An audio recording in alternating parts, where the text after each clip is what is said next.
नमस्कार दोस्तों, स्वागत है आपका मेरे चैनल कॉर्नर ऑफ बुक्स में।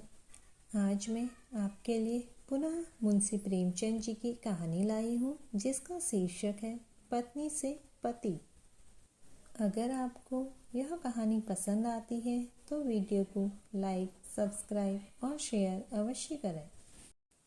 तो आइए सुनते हैं मुंशी प्रेमचंद जी की कहानी। मिस्टर सेठ को सभी हिंदुस्तानी चीज़ों से नफरत थी और उनकी पत्नी सुंदरी गोदावरी को सभी विदेशी चीज़ों से चिढ़। मगर धैर्य और विनय भारत की देवियों का आभूषण है। गोदावरी दिल पर हजार जब्र करके पति की लाई हुई विदेशी चीज़ों का व्यवहार करती थी। हालांकि भीतर ही भीतर उसका हृदय अपनी परवस्ता पर रोता था। वह जिस वक्त अपने छज्जे पर खड़े होकर सड़क पर निगाह दौड़ाती और कितनी ही महिलाओं को खद्दर की साड़ियां पहने गर्व से सिर उठाते चलते देखती, तो उसके भीतर की वेदना एक ठंडी आह बनकर निकल जाती थी। उसे ऐसा मालूम होता था कि मुझसे ज्यादा बदनसीब औरत संसार में नहीं है। मैं अपने स्वदेशवासियों की इतनी भी सेवा नहीं कर सकती। शाम को मिस्टर सेठ के आग्रह करने पर वह कहीं मनोरंजन या सैर के लिए जाती तो विदेशी कपड़े पहने हुए निकलते शर्म से उसकी गर्दन झुक जाती थी। वह पत्रों में महिलाओं के जोश भरे व्याख्यान पर तो उसकी आंखें जगमगा उठती। थोड़ी देर के लिए वह भूल जाती कि मैं यहाँ बंधनों में जकड़ी हुई हूँ। होली का दिन था। 8 बजे रात का समय। स्वदेश के नाम पर बिके हुए अनुरागियों का जुलूस आकर मिस्टर सेठ के मकान के सामने रुका और उसी चौड़े मैदान में विलायती कपड़ों की होलियां लगाने की तैयारियां होने लगी।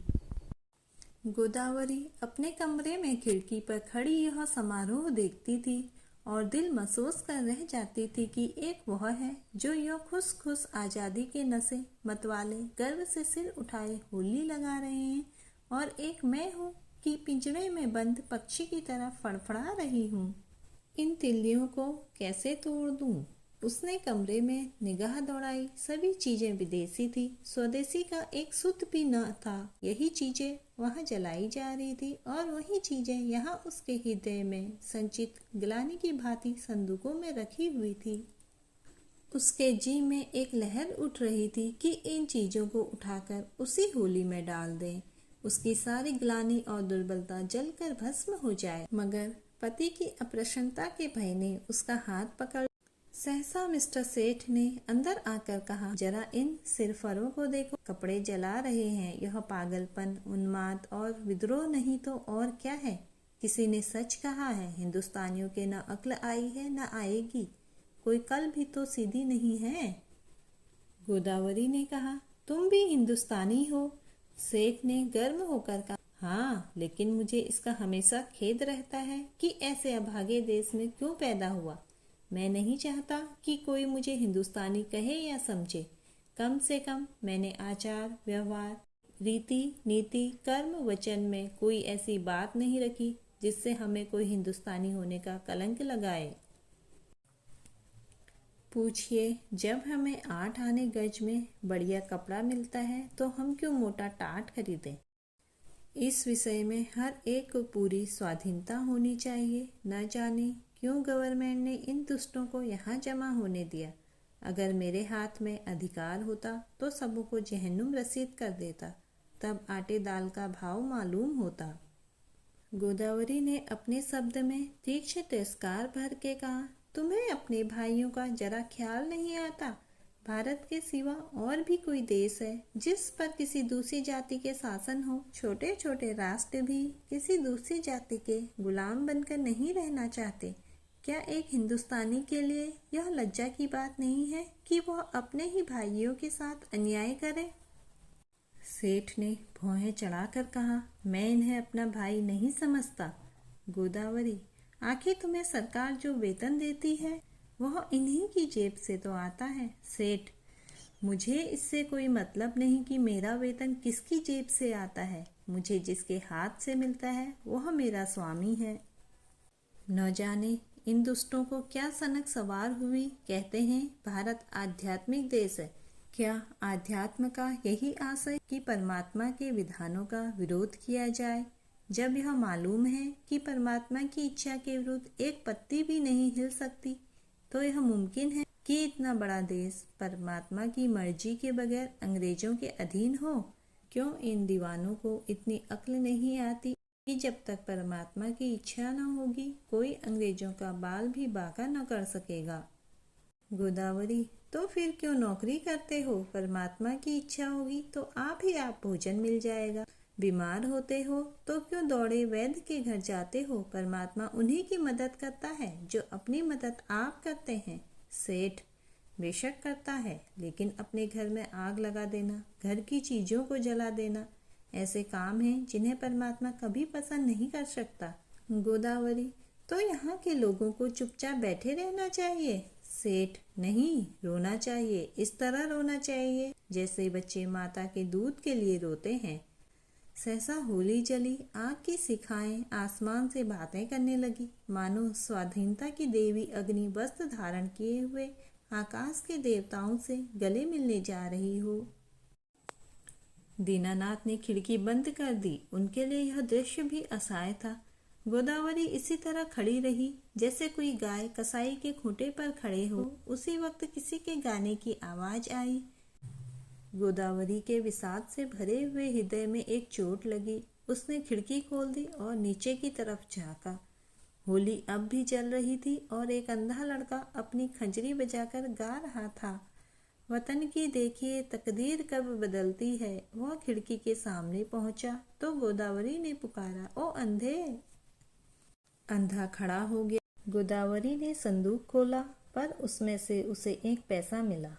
नोट और रुपये थे, मगर अंधे फकीर को नोट या रुपये देने का सवाल ही न था। पैसे अगर 2-4 मिल जाते तो इस वक्त वह जरूर दे देती, पर वहाँ एक ही पैसा था, वह भी इतना घिसा हुआ कि कहार बाजार से लौटा लाया था। किसी दुकानदार ने न लिया था। अंधे को वह पैसा देते हुए गोदावरी को शर्म आ रही थी। वह जरा देर तक पैसे को हाथ में लिए संशय में खड़ी रही, तब अंधे को बुलाया और पैसा दे दिया। अंधे ने कहा, माताजी कुछ खाने को दे दीजिए, आज दिन भर से कुछ नहीं खाया। गोदावरी, दिन भर मांगता है तब भी तुझे खाने को नहीं मिलता। अंधा, क्या करूं माता, कोई खाने को नहीं देता। गोदावरी, इस पैसे का चवेन्ना लेकर खा ले। अंधा, खा लूंगा माताजी, भगवान आपको खुश रखे, अब यहीं सोता हूँ। दूसरे दिन प्रातःकाल कांग्रेस की तरफ से एक आम जलसा हुआ। मिस्टर सेठ ने विलायती टूथ पाउडर विलायती ब्रश से दांतों पर मला, विलायती साबुन से नहाया, विलायती चाय विलायती प्यालियों में पी, विलायती बिस्कुट विलायती मक्खन के साथ खाया और विलायती दूध पिया। फिर विलायती सूट धारण करके विलायती सिंगार मुंह में दबाकर घर से निकले और अपनी मोटरसाइकिल पर बैठ फ्लावर शो देखने चले गए। गोदावरी को रात भर नींद नहीं आई थी। दुराशा और पराजय की कठिन यंत्रणा किसी कोड़ी की तरह उसे हृदय पर पड़ रही थी। ऐसा मालूम होता था कि उसके कंठ में कोई कड़वी चीज अटक गई है। मिस्टर सेठ को अपने प्रभाव में लाने की उसने वह सब योजनाएं की जो एक रमणी कर सकती है, पर उस भले आदमी पर उसके सारे हाव भाव, मृदु मुस्कान और वाणी विलास को कोई असर न हुआ। खुद तो स्वदेशी वस्तुओं के व्यवहार करने पर क्या राजी होते। गोदावरी के लिए एक खद्दर की साड़ी लाने पर भी सहमत न हुए। यहाँ तक कि गोदावरी ने उनसे कभी कोई चीज मांगने की कसम खा ली। क्रोध और ग्लानि ने उसकी सद्भावना को इस तरह विकृत कर दिया जैसे कोई मैली वस्तु निर्मल जल को दूषित कर देती है। उसने सोचा, जब वह मेरी इतनी सी बात नहीं मान सकते, तब फिर मैं क्या इनके इशारों पर चलूं? क्यों इनकी इच्छाओं की लौंडी बनी रहूं? मैंने इनके हाथ कुछ अपनी आत्मा नहीं बेची है। अगर आज ये चोरी या गबन करे तो क्या मैं सजा पाऊंगी या उसकी सजा ये खुद झेलेंगे? उसका अपराध इनके ऊपर होगा। इन्हें अपने कर्म और वचन का अख्तियार है, मुझे अपने कर्म और वचन का अख्तियार। यह अपनी सरकार की गुलामी करे, अंग्रेजों की चौखट पर नाक रगड़े, मुझे क्या गरज है कि उसमें मैं इनका सहयोग करूं। जिसमें आत्माभिमान नहीं, जिसने अपने को स्वार्थ के हाथों बेच दिया, उसके प्रति अगर मेरे मन में भक्ति न हो तो मेरा दोष नहीं। यह नौकर है या गुलाम? नौकरी और गुलामी में अंतर है। नौकर कुछ नियमों के अधीन अपना निर्दिष्ट काम करता है। वह नियम स्वामी और सेवक दोनों ही पर लागू होते हैं। स्वामी अगर अपमान करे, अपशब्द कहे, तो नौकर उसको सहन करने के लिए मजबूर नहीं। गुलाम के लिए कोई शर्त नहीं, उसकी दैहिक गुलामी पीछे होती है, मानसिक गुलामी पहले ही हो जाती है। सरकार ने इनसे कब कहा है कि देसी चीजें न खरीदो? सरकारी टिकटों तक पर शब्द लिखे होते हैं, स्वदेशी चीजें खरीदो। इससे विदित है कि सरकार देसी चीज का निषेध नहीं करती। फिर भी यह महाशय सुरखरू बनने की फिक्र में सरकार से भी 2 अंगुल आगे बढ़ना चाहते हैं। मिस्टर सेठ ने कुछ छींपते हुए कहा, कल फ्लावर शो देखने चलोगी? गोदावरी ने विरक्त मन से कहा, नहीं, बहुत अच्छा तमाशा है। मैं कांग्रेस के जलसे में जा रही हूँ। मिस्टर सेठ के ऊपर यदि छत गिर पड़ी होती या उन्होंने बिजली का तार हाथ से पकड़ लिया होता तो भी वह इतने बदहवास न होते। आंखें फाड़ कर बोले, तुम कांग्रेस के जलसे में जाओगी? हाँ, जरूर जाऊंगी। मैं नहीं चाहता कि तुम वहां जाओ। अगर तुम मेरी परवाह नहीं करते तो मेरा धर्म नहीं कि तुम्हारी हर एक आज्ञा का पालन करो।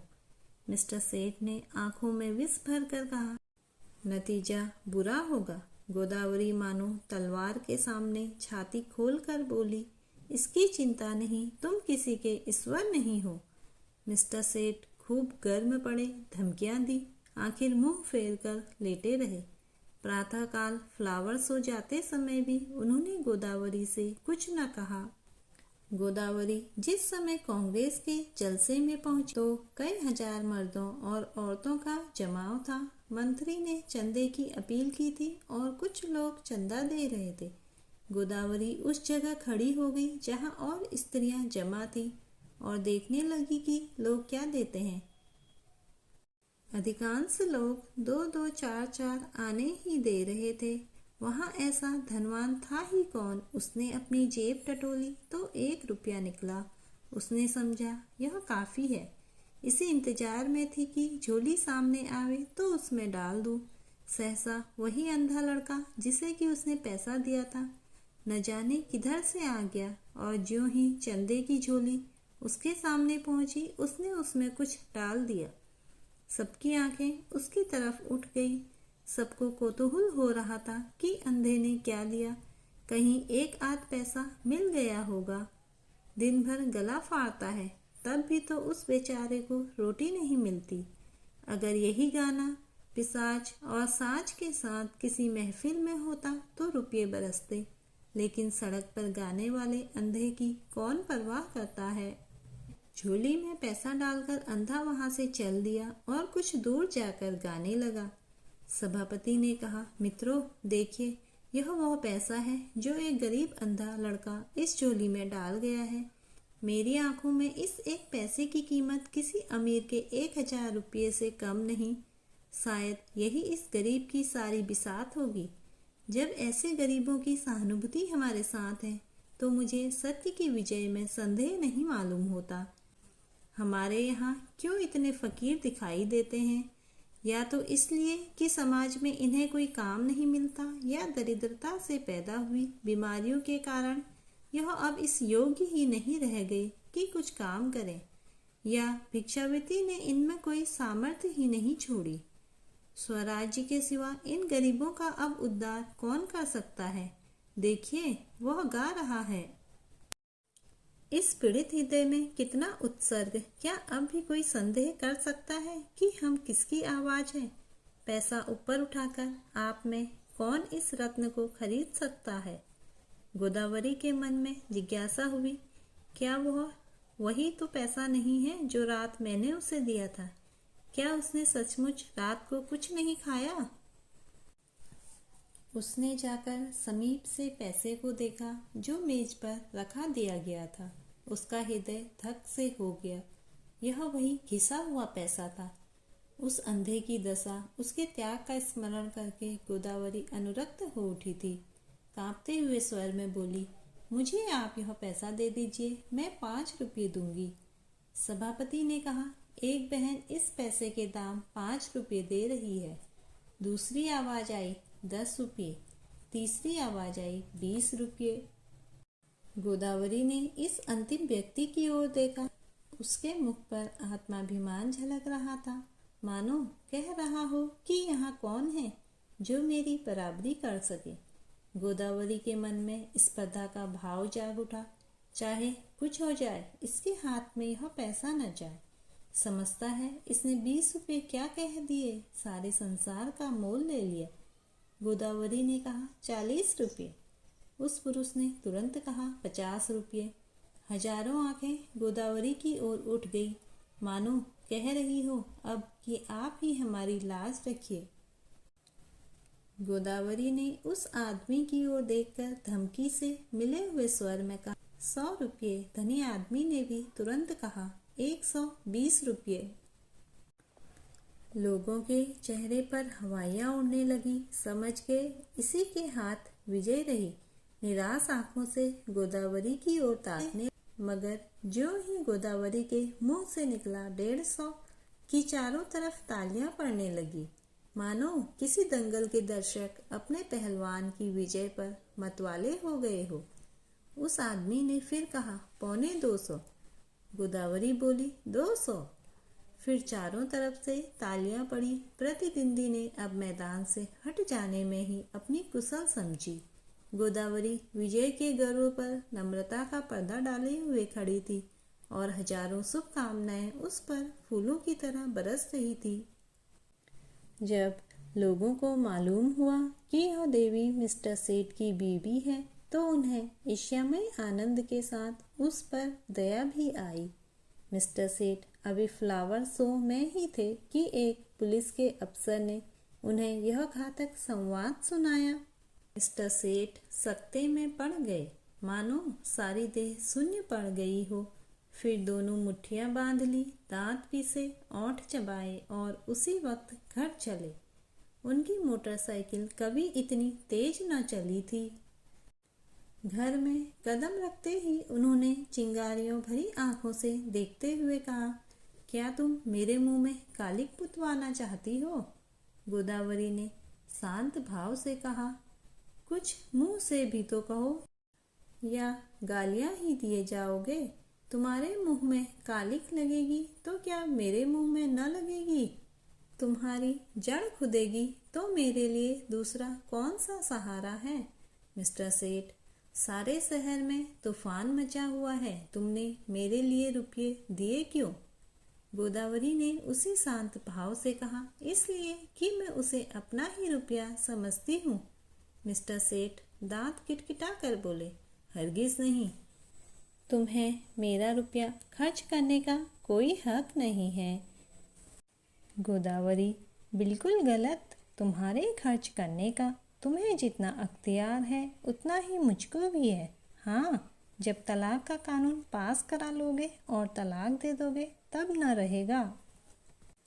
मिस्टर सेठ ने अपना हैट इतने जोर से मेज पर फेंका कि वह लुढ़कता हुआ जमीन पर गिर पड़ा और बोले, मुझे तुम्हारी अक्ल पर अफसोस आता है। जानती हो तुम्हारी इस उद्दंडता का क्या नतीजा होगा? मुझसे जवाब तलब हो जाएगा। बताओ क्या जवाब दूंगा? जब यह जाहिर है कि कांग्रेस सरकार से दुश्मनी कर रही है तो कांग्रेस की मदद करना सरकार के साथ दुश्मनी करनी है। तुमने तो नहीं की कांग्रेस की मदद, तुमने तो की। इसकी सजा मुझे मिलेगी या तुम्हें? अगर मैं चोरी करूं तो क्या तुम जेल जाओगे? चोरी की बात और है और यह बात और है। तो क्या कांग्रेस की मदद करना चोरी या डाके से भी बुरा है? हाँ, सरकारी नौकर के लिए चोरी या डाके से भी बुरा है। मैंने यह नहीं समझा था। अगर तुमने यह नहीं समझा था तो तुम्हारी ही बुद्धि का भ्रम था। रोज अखबारों में देखती हो, फिर भी मुझसे पूछती हो। एक कांग्रेस का आदमी प्लेटफॉर्म पर बोलने खड़ा होता है तो बीसियों सादे कपड़े वाले पुलिस अफसर उसकी रिपोर्ट लेने बैठते हैं। कांग्रेस के सरगनाओं के पीछे कई कई मुखबिर लगा दिए जाते हैं, जिनका काम यही है कि उन पर कड़ी निगरानी रखें। चोरों के साथ तो इतनी सख्ती कभी नहीं की जाती, इसीलिए हजारों चोरियां और डाके और खून रोज होते रहते हैं। किसी का कुछ पता नहीं चलता, न पुलिस इसकी परवाह करती है। मगर पुलिस को जिस मामले में राजनीति की गंध भी आ जाती है, फिर देखो पुलिस की मुस्तैदी। इंस्पेक्टर जनरल से लेकर कांस्टेबल तक एड़ियों तक का जोर लगाते हैं। सरकार को चोरों से भय नहीं, चोर सरकार पर चोट नहीं करता। कांग्रेस सरकार तो अख्तियार पर हमला करती है, इसलिए सरकार भी अपनी रक्षा के लिए अपने अख्तियार से काम लेती है। यह तो प्रकृति का नियम है। मिस्टर सेठ आज दफ्तर चले तो उनके कदम पीछे रह जाते थे। न जाने आज वहाँ क्या हाल हो। रोज की तरह दफ्तर में पहुंचकर उन्होंने चपरासियों को डांटा नहीं, क्लर्कों पर रौब नहीं जमाया, चुपके से जाकर कुर्सी पर बैठ गए। ऐसा मालूम होता था कोई तलवार सिर पर लटक रही है। साहब की मोटर की आवाज़ सुनते ही उनके प्राण सूख गए। रोज वह अपने कमरे में बैठे रहते थे। जब साहब आकर बैठ जाते थे तब आध घंटे के बाद मिसलें लेकर पहुंचते थे।